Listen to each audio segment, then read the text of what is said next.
Cette niche est en train d'exploser sur YouTube Shorts. Certaines vidéos dépassent les 10 millions de vues, et le plus intéressant, c'est que plusieurs chaînes ont commencé il y a moins de 30 jours. Dans cette vidéo, je vais te montrer exactement comment reproduire ce format. Regardons les chiffres. Cette chaîne a publié seulement 12 vidéos. Pourtant, plusieurs dépassent le million de vues. Ce qui est intéressant, ce n'est pas juste les vues, mais le format. Ce format fonctionne parce qu'il combine curiosité plus tension progressive, plus visuel impactant. On commence avec une situation simple, puis on augmente progressivement le niveau de danger. Maintenant que tu comprends pourquoi ça marche, je vais te montrer comment le créer étape par étape. La première étape, c'est de trouver un sujet fort. Et dans ce format, le plus important, c'est la curiosité extrême. On ne cherche pas une idée normale. On cherche une question qui pousse quelque chose du quotidien jusqu'à un point absurde ou dangereux. Pour ça, j'utilise un prompt structuré que je mets à disposition en description. Je le colle dans ChatGPT. Je lui demande de générer environ 40 idées. L'objectif, ce n'est pas de prendre la première idée, c'est de générer du volume. Ensuite, je sélectionne celle qui crée le plus de tension mentale. Par exemple, combien de temps peux-tu survivre sans eau? Là, on a danger, progression et potentiel visuel fort. Une fois que j'ai choisi mon titre, je passe à la deuxième partie du document. Je copie simplement le bloc script, puis je colle le titre à l'endroit prévu. L'IA va me générer un script structuré, généralement entre 220 et 250 mots, avec une progression déjà intégrée.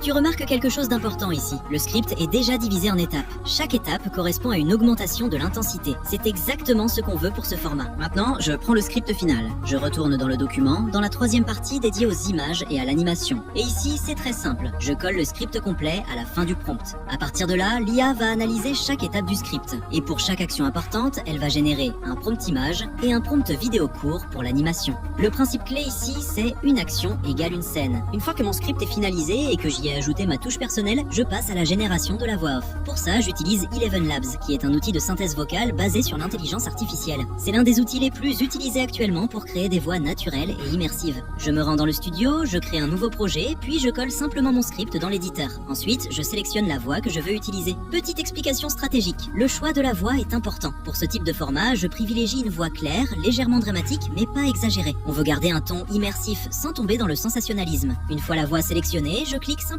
sur Generate. L'IA transforme automatiquement le texte en narration audio. Je prends toujours quelques secondes pour écouter le rendu complet. Je vérifie le rythme, les pauses naturelles, la prononciation, l'intensité dans les moments clés. Si quelque chose ne me plaît pas, je peux ajuster légèrement le script ou régénérer la voix. Une fois que je suis satisfait du résultat, j'exporte le fichier en MP3. Et c'est cette voix off qui va servir de base pour tout le reste du montage. Maintenant, on passe à la génération des images. Pour ça, j'utilise Whisk, un générateur d'images IA qui permet d'avoir un bon niveau de cohérence visuelle. Une fois sur le site, je clique simplement sur Open Tool pour accéder à l'interface. La première chose que je fais, c'est définir le format. Comme on crée un short, je sélectionne le format vertical 9/16. C'est important de le faire dès le départ pour éviter de devoir recadrer plus tard. Ensuite, j'ajoute une image de référence. Dans le document que je mets en description, il y a plusieurs modèles de personnages squelettiques. Tu peux choisir celui qui te plaît le plus. Cette image va servir d'ancrage visuel pour garder le même personnage tout au long de la vidéo. Une fois l'image de référence ajoutée, je retourne sur ChatGPT. Je copie le prompt image générée à l'étape précédente, puis je le colle dans Whisk. Ensuite, je lance la génération. En général, l'IA me propose deux images. Je sélectionne celle qui correspond le mieux à ce que je veux. Pause importante, mais très important. Je ne prends presque jamais le résultat tel quel. Si quelque chose ne me plaît pas, la posture, les yeux, la lumière, un détail étrange, je modifie le prompt moi-même. Il faut toujours garder une touche humaine. L'IA te donne une base. C'est à toi d'ajuster pour obtenir exactement le rendu que tu veux. Je répète ensuite ce processus pour chaque scène du script. Une action égale une image. Je colle le prompt correspondant, je génère, j'ajuste si nécessaire. Une fois que toutes les images sont générées et validées, on peut passer à l'étape suivante, transformer ces images en clips animés.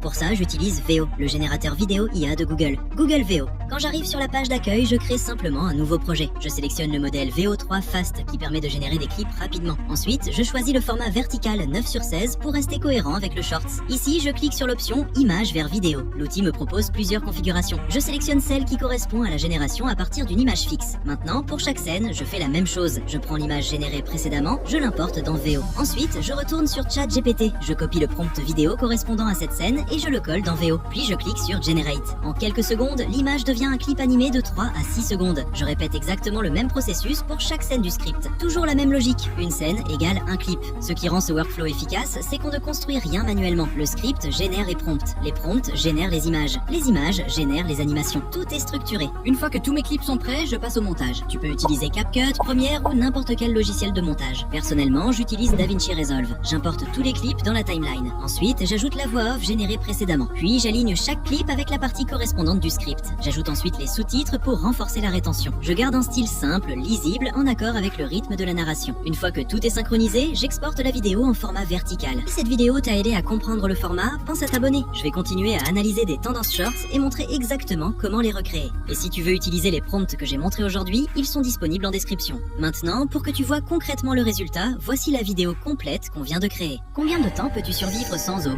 24 heures. Le mal de tête arrive, lourd, pulsant, comme si ton crâne se resserrait. Tes reins paniquent et réduisent l'urine au strict minimum, plus foncée, presque brûlante. Ta pression chute. Quand tu te lèves, le monde vacille. Chaque cellule réclame de l'eau pour fonctionner, pour produire de l'énergie, pour survivre. Tu transpires moins, ton corps économise tout, absolument tout. 48 heures. La confusion s'installe. Tu cherches tes mots, tes muscles se contractent, crampes soudaines, violentes. Ton volume sanguin diminue. Ton cœur s'emballe pour compenser. Ta peau devient froide, sèche, tendue. Tes organes commencent à souffrir en silence. Le cerveau manque d'oxygène. Tu délires, tu tombes. 72 heures et plus. Les organes lâchent les uns après les autres. Les reins cessent de filtrer. La tension s'effondre. Le choc hypovolémique s'installe. Sans intervention, les dommages deviennent irréversibles. 3 jours, parfois moins sous une chaleur extrême. Et le silence s'installe, définitif.